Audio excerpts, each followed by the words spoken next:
Hey guys, to help run the forums, host the website, and travel, we've introduced a universal service fee for in-depth coverage, including this video.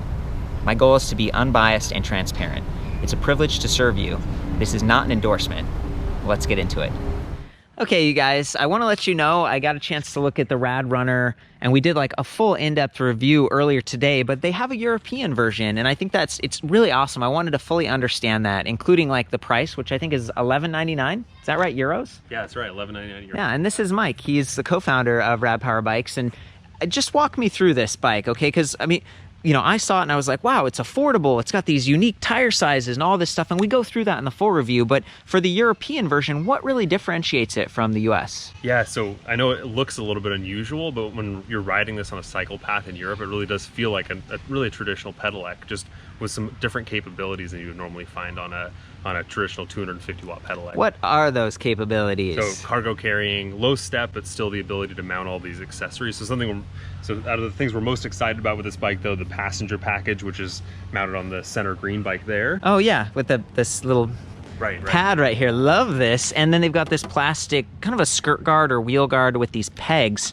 I was really impressed with these, by the way. You know, they're tiny, they didn't rattle a whole lot, and they gave me enough foot position when we were riding together earlier. Yeah, and then the center console bucket, so you have storage there for your helmets and your jackets and your locks and all your gear. When you are running in, you can toss stuff in there. But the most importantly, a beefy geared hub motor, right? And big tires, and so that's very unusual for pedelec. And so what we did with this bike is we made it a 250 watt standard. It's got twist power assist for, you know, walk assist here on the handlebars still, and that takes you to 6 kilometers an hour approximately. And then the pedal assist takes over and will take you up to 25 kilometers. The weight capacity of the bike. I need to stop you for a second. So you don't actually, you can just start in pedal assist, but what he's saying is like that helps you get going. And this bike, you know, there's a little bit of extra weight here, and it's a single speed, so you can't like shift down to a lower gear. So having that help you get started is great. But the bike itself is 65 pounds when it's stripped down like this. So that's just so you know, if you're adding accessories and stuff to this. One of the things I noticed is, you know, the motor is getting a mechanical advantage because of the smaller wheel size. And with these bigger tires, you get a lot of stability, and it's a very versatile bike. You can take it on, you know, some packed sand, I would say, some grass, some mulch. So it's a really kind of a go anywhere platform. Yeah. So right now in Europe, we have the Rad Wagon and the Rad Rhino, which is a different category than this bike. So this is our first 250 watt spec bike. Yeah. The other models are 750 watts and a category called a light powered cycle.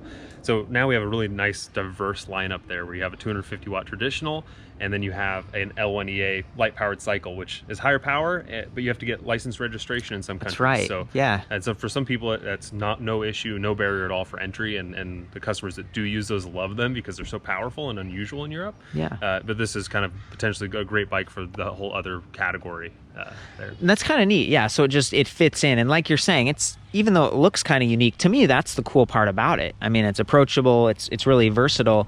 And, you know, the affordability thing, I've had bikes before where it's like, this is my really fancy bike. I don't know if I want to ride it all the time. Whereas this one, it's utility. I mean, it really gets the job done.